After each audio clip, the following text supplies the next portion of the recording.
The story on behalf of the girl. That morning, I saw dozens of police officers in our small yard. Some have just arrived, others left being substituted. Everything was surrounded by tape, and no one was allowed inside it. Although a huge number of gapers gathered, even though the yard wasn't large, as I've already said. It was early in the morning. I had just woken up for work, and the first thing I heard besides the nasty ringing of the alarm clock was a loud chatter outside the windows. And when I got out of bed and looked out the window, I realized that something had happened. The police cars were lined up in a row, with an ambulance between them, blocking the other cars from passing through our yard. There was neither the time nor the desire to run and find out what was there. It usually doesn't take me long to prepare for work. Well, relatively not long. It takes me about an hour to take a shower, make up, and have breakfast. Well, I've had 2 police visits in that hour. At first, they came wearing uniform, with weapons, and literally 10 minutes later came the others, dressed in civilian clothes. All they wanted to know was if I'd seen anything strange in the yard that night. My answer was short but obvious. Normal people sleep at night, not stare out the window. They weren't satisfied with my answer and asked another question, whether I observed any suspicious people or a person in our yard, or perhaps in the entrance. It was obvious that something serious had happened, but no one could understand what it was. No, I don't think so. The fact is that I am constantly at work, and I come home only in the late evening. Just the previous evening. Did you see anyone suspicious? Suspicious in what way? After asking the question, I invited the plainclothes police officers to enter the apartment. Perhaps in a mask, or maybe with some object in his hands, such as a knife, an iron rod, and so on. No, I haven't seen anyone like this. Everything seems to be calm here. I have to disagree with you. Why? What happened? A body was found at your door last night. That's horrible. I sobbed, backing away a little. And who is the victim if it's not a secret? Actually, that's the thing we can't yet understand. But all the traces lead to the 24th apartment. Really? I was surprised, and even a chill instantly slipped through my body. Do you know who lived there? I don't see much of my neighbors, but if I remember correctly, Uncle Tom lived there. Sorry, I don't know the last name. And what's the problem with identifying him? I don't understand. I asked the police a question, simultaneously looking at my watch and realizing that I already had to rush to work. This is not for the faint-hearted people. One of them warned me. I'm fine with that. He was found without a face. A chill crept over my skin once more, lifting the hair on my arms and legs. What a nightmare. Could you please repeat the name of the alleged tenant of apartment number 24? Thomas. He was a man probably under 60 or something. How do you know him? I heard the old woman talk about him on the street, that he was constantly drinking, throwing rubbish in the entrance. Well, they called him by his first name, but in general he was a good man. He always helped me carry my bags home, or did some other hard work. But frankly speaking, he used to drink a lot. Where is his face? In a half voice, I asked myself a question, but the policeman who wrote down everything I said in a notebook readily answered. Most likely it was cut off. After his words, I involuntarily imagined this scene and was horrified. It was the most horrible and disgusting thing I'd ever experienced before. Well, thank you very much. Please tell me your full name. I told the police everything they wanted, and together with them, dressed, left the apartment.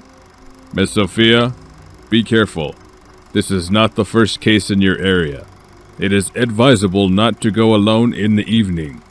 Ask your boyfriend to meet you from work. I don't have a boyfriend, I said with a shrug. Well, maybe someone from work will see you off. You know, we have such men working that it will be safer to go alone, I said, smiling. In any case, be careful, and preferably don't open the door to anyone, especially in the evening. Alright, I'll keep in mind. Thank you. The policeman said nothing in response, and went to interview other residents of our entrance. That's too much for one morning. A horror. I left the entrance, and as quickly as possible ran in the direction of the bus stop, and then I went to work. That day passed suspiciously quickly. It seemed that it had just begun, and already it was getting dark. There was no time to think about the morning incident, and in general, to be honest, a huge press called work, and the boss knocked all thoughts about this situation out of my head. Only in the evening, when the working day was over, I remembered the words of the policeman and the whole situation itself. I felt a little uneasy when I found myself alone in the dark, unlighted yard next to ours. At our house, there was at least a lamppost, the light from which at least a little covered the territory. But here it was pitch dark. The houses were very close to each other, forming a dark maze, so that it became darker than the darkest night. Only the light from the windows helped me to orient myself, at least a little. Fortunately, in this darkness, I didn't run into anyone suspicious and safely entered my yard. It was quiet here. I didn't notice anyone suspicious, and I didn't notice anyone at all. The yard was empty. Strange and unpleasant thoughts crept into my head about life and death, about a dead neighbor. You know how it happens. Someone dies and you keep thinking that life is a strange thing. It would seem that yesterday I saw a person alive, and the next day he dies. You'll never see him again.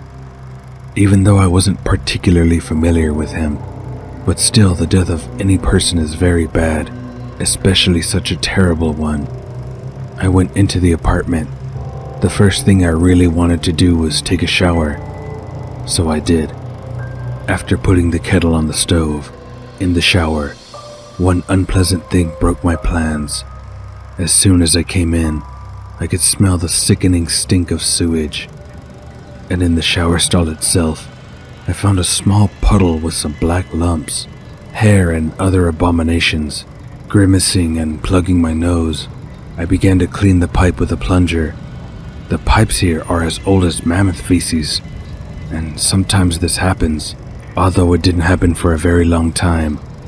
Oh, if I had known then that this would all begin, this same evening I would have packed up all my things and left as far as possible from this damned house and the same yard. But at that time I took it for an ordinary blockage and easily coped with it with the help of a plunger. As soon as I got out of the shower and turned on the hairdryer, the doorbell rang and I automatically looked at the clock. It was 10 p.m. Strange. I wasn't expecting anyone, I said out loud, and peeked through the peephole, thinking that the police were there again. But no, I was wrong. And there was a man standing on the landing.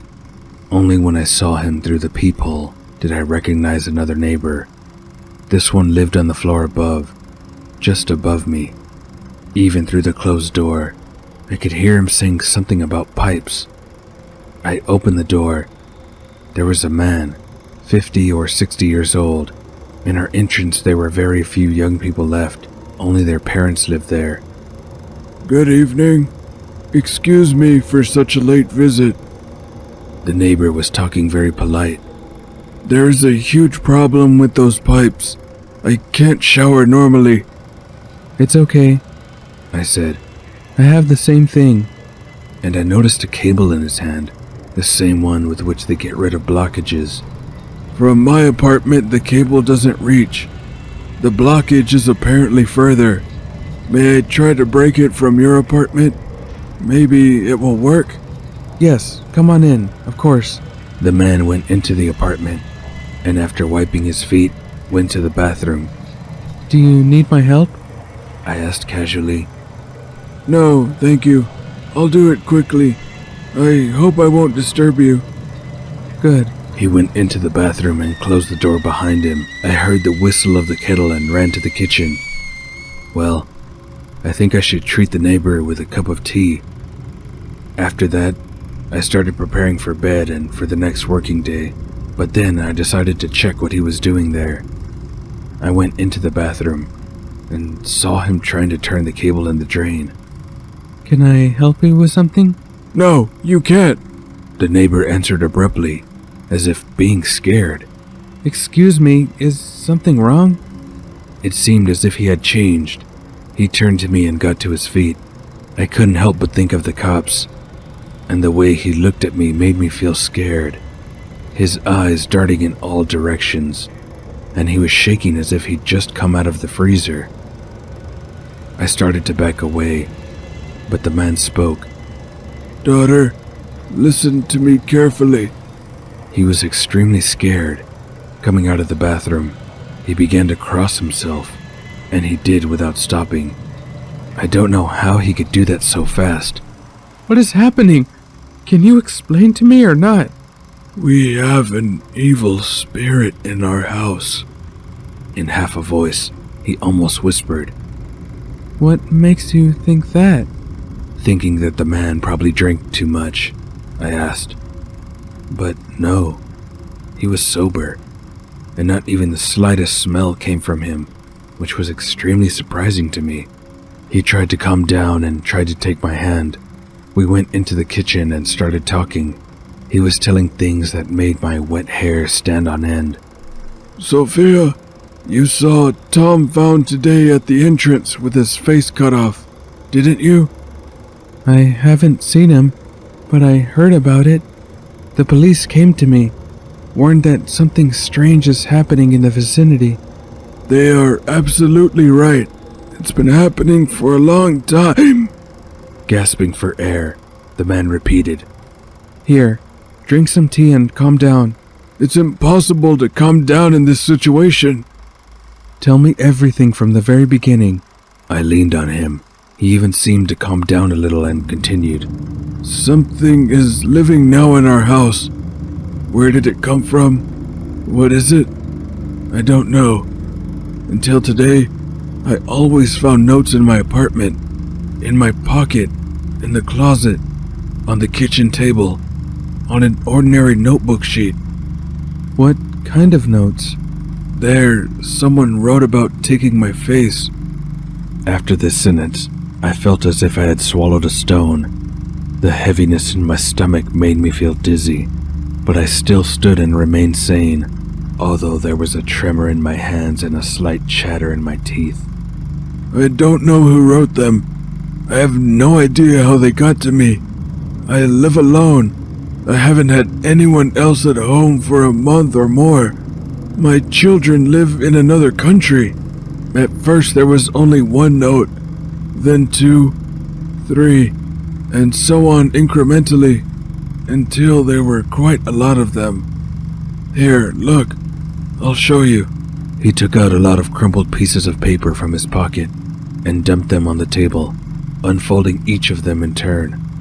Each of them was written on, either in mud or some kind of ink. I'll take your face. You see? But that's not all. He looked like a madman when he did all this. He unfolded pieces of paper, proved to me that it was some kind of devilry, and so on. But then he said the following. And this morning I went to the bathroom to wash my face, and I saw there on the rope, where the curtain is, hanging Tom's face. Blood dripped into the tub. It flowed down the drain, and from there it sounded like someone was sucking up that blood. His story made my heart beat even more clearly. And why didn't you tell the police?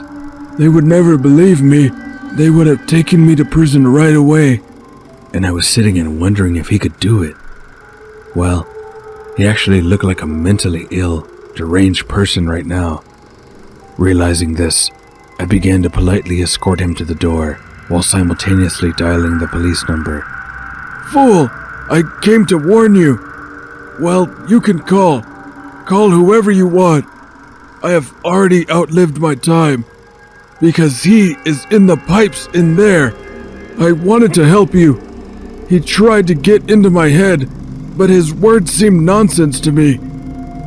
I actually thought that the man just went crazy and killed his neighbor. But here it wasn't so simple. I shooed him out of the door and called the police. It was creepy to realize that you just had a crazy psychopath in your apartment who was cutting off faces and saying that it wasn't him who was doing this, but someone from the sewer. Then came the night, the most eerie and most inexplicable night of my life. The police arrived, and I heard quick footsteps in the entrance, but surprisingly, no one came to see me, even though I called for it myself. Well, that's even better, I thought, and lay down in the cold bed. Of course, after this, I couldn't fall asleep for a long time. I tossed and turned, listened to the constant footsteps and conversations in the entrance, but still, it was about 1 o'clock in the morning when everything calmed down. The fatigue of the day took its toll, and my eyes closed, and I dozed off. In the middle of the night, or rather closer to the morning, I opened my eyes wide, staring at the ceiling and listening to the silence, which was actually broken by the sounds coming from the bathroom. I was in a state that I can't even describe. I suddenly felt cold. The blanket that had been heated all night no longer warmed me, and every inch of my skin was covered with goosebumps. The sound from the bathroom was similar to the sound when you drink your Coke to the bottom with a straw. Something similar was heard behind the door. I forced myself to get out of bed, and with small steps, I headed towards the bathroom. While I was walking, the whole last day flashed before my eyes. From morning to evening, all those policemen, the plumber, his story, notes, and so on. But I will never forget what I saw when I opened the door, turning on the light in the bathroom.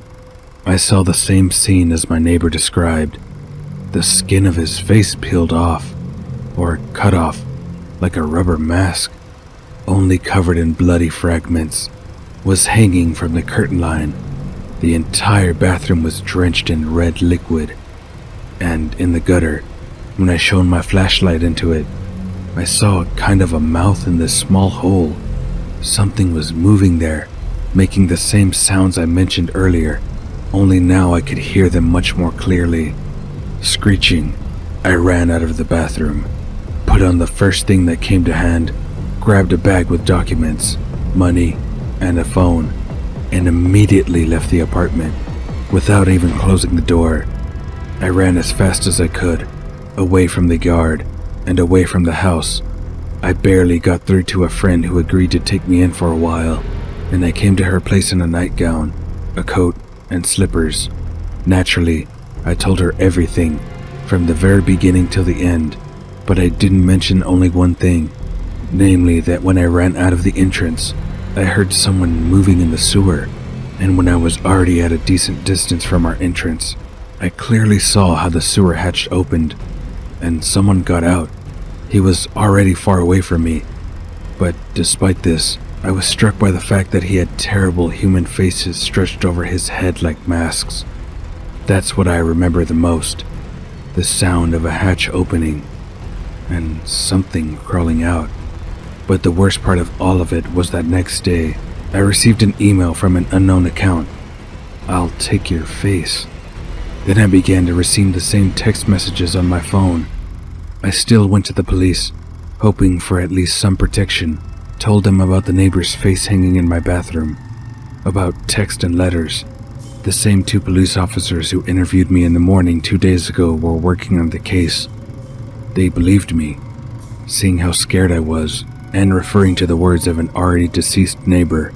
Even when I was at a friend's house, the letters were sent to my mail, and last night, I heard the same sound from my bathroom.